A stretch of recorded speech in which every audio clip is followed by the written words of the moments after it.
मुख्य ज्याच्यासाठी तुम्हाला बोलवलं प्रेस कॉन्फरन्स सुरू करू काल कोथरूडमधील रेकॉर्डवरील गुन्हेगार शरद मोहोळ वय 40 सुतारदरा कोथरूड हे त्यांचे साथीदाराबरोबर दुपारी 1:30 वाजण्याच्या सुमारास स्वतःच्या घराकडे जात असताना त्यांच्यासोबतच असलेला साथीदार आरोपी मुन्ना उर्फ साहिल कोळेकर राहणार सुतारदरा आणि इतर 2 यांनी रस्त्यामध्ये गोळीबार केला आणि गोळीबार केल्यानंतर त्या ठिकाणावरून ते 3 आरोपी पळून गेले होते। त्यानंतर पोलिसांनी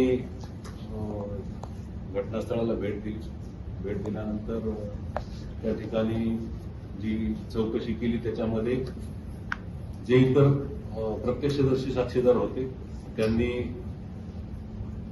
हा जो मुख्य आरोपी होता कोळेकर त्याचं नाव सांगितलं की तो सोबत असताना त्यानेच मोहोळवर गोळीबार केलेला आहे। त्यामुळे गुन्हे शाखेने तपासासाठी पथकं तयार केली। त्याच्यामध्ये हा जो कोळेकर आहे त्याच्या घराचा मूळ गावाचा पत्ता घेऊन त्याचा शोध घेतला,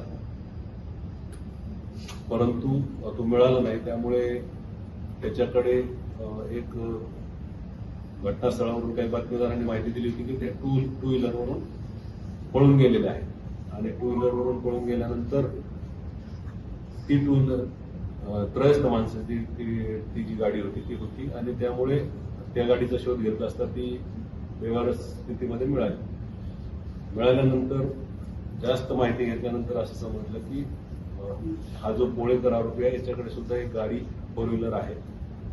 त्या गाडीचा नंबर ट्रेस करण्यात आला आणि ट्रेस केल्यानंतर सर्व जे शहराच्या बाहेर जाणारे रस्ते आहेत त्या टोल नाक्यावर त्याचा शोध घेतला असता ती खेड शिवापूर टोल नाक्यावरून गाडी गेल्याचं निष्पन्न झालं। त्याप्रमाणे आमची पथकं त्या सातारा रोडला रवाना झाली आणि सातारा रोडला रवाना झाल्यानंतर ते शिरवळच्या जवळ 2 4 व्हीलरमध्ये हे 8 आरोपी मिळून आलेले आहेत। सर, जी गोळीबाराची घटना आहे त्यात किती जणांनी गोळ्या चालवल्या, बंदुका चालवल्या आणि किती गोळ्या, आणि पहिला जो फायर करणार होता त्याचं नाव काय? गोळीबाराची जी घटना घडली त्याच्यामध्ये 3 आरोपींनी गोळ्या झाडलेल्या आहेत असं प्राथमिकदृष्ट्या तपासामध्ये दिसून आलेलं आहे। आणखी त्याच्यामध्ये तपास चालू आहे, आणखी काही माहिती मिळाली तर ते आपल्याला समजेल, परंतु प्रथमदर्शनी 3 आरोपींनी गोळ्या झाडल्याचं निष्पन्न झालेलं आहे। या घटनेमध्ये जो मुख्य आरोपी आपण म्हणतो की जो मैताबरोबरच फिरायचा एक काही दिवसापासून, त्याचा मामा एक आहे, त्याचं नाव आहे नामदेव महिपती कानगुडे आणि दुसरा एक त्याचा नातेवाईक आहे कोळेकरचा, तो आहे विठ्ठल किसन गांधले।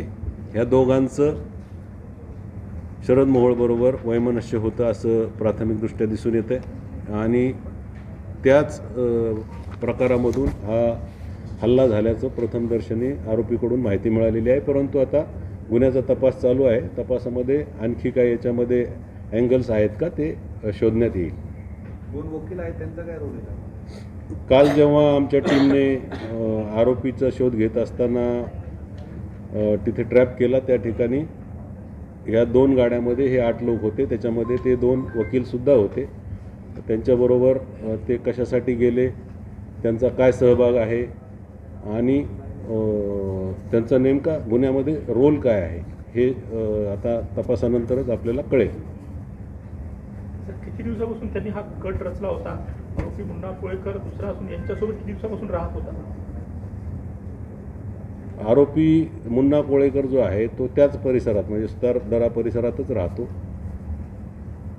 त्यामुळे याचं ऑफिससुद्धा त्याच परिसरात होतं, त्यामुळे त्याचं जाणं येणं त्या ऑफिसमध्ये होतं म्हणजे बऱ्याच दिवसापासून, वर्ष 6 महिन्यापासून। परंतु गेल्या 20-25 दिवसापासून त्याचं रेग्युलर तिथे जाणं होतं. म्हणजे 25 दिवसापासून तो जास्त संपर्कात त्यांच्या आलेला होता त्या सगळ्या लोकांच्या. वेपन किती जणांनी त्याच्यावर 3 जे पिस्तूल वेपन पिस्टल किती कुठून जणांनी मारले होते या गोळ्या? 2 काही तीन लोकांनी. तिघांकडे 3 पिस्तूल. तिघांकडे 3 पिस्टल होते. आपण तिन्ही पिस्टल आता जप्त केलेले आहेत. प्रोक्युअर केले पिस्टल कधी केलेत आणि कधी ठरलेलं होतं यांचं हे मारायचं ते? आरोपींनी पिस्टल जो मुख्य आरोपी आहे मुन्ना पोळेकर त्याने ते प्रोक्युअर केल्याचं म्हणजे त्यांनी सांगितलेलं आहे. आता पुढची लिंक जी आहे ती तपासात निष्पन्न होईल.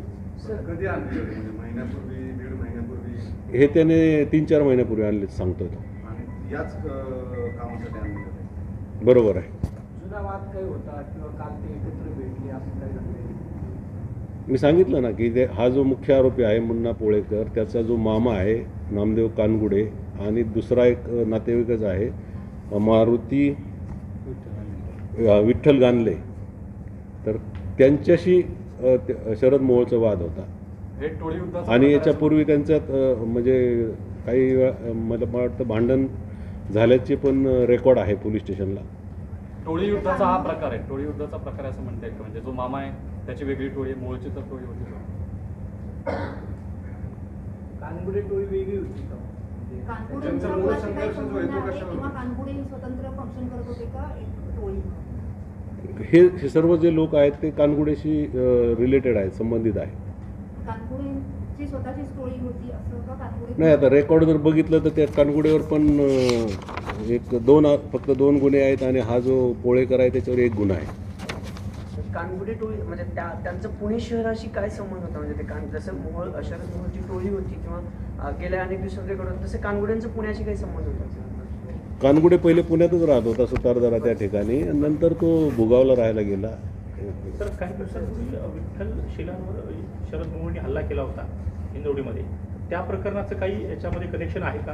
कोण काही माहित नाही. आता आपल्याकडे काल संध्याकाळी रात्री उशिराने आरोपी आलेले आहेत. आता त्याची PCR आम्ही घेऊ.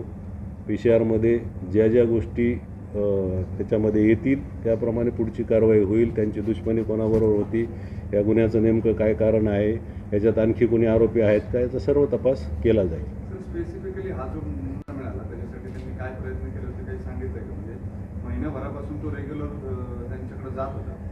आधी त्यांचा काही संपर्क आलेला होता का? किंवा याला आतमध्ये हा गेला कसं काय तिथपर्यंत? मी अगोदर सांगितलं की हा जो मुख्य आरोपी आहे पोळेकर आणि हा मयत जो आहे शरद मोहोळ यांचं घर एकदम मला वाटतं जास्तीत जास्त 200-300 मीटर अंतरावर असेल. म्हणजे त्याच भागात त्याचा वावर होता, राहायला पण तिथेच होता. आणि या शरद मोहोळकडे जी पोरं जायची यायची त्यांच्या संपर्कात पहिल्यांदा आला आणि नंतर त्यांच्या मदतीने ते त्यांच्याकडे रेग्युलरली जायला लागला त्या ह्याच्यामध्ये.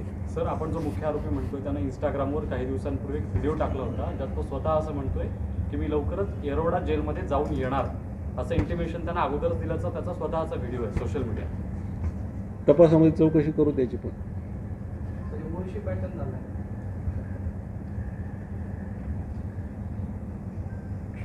तर काय?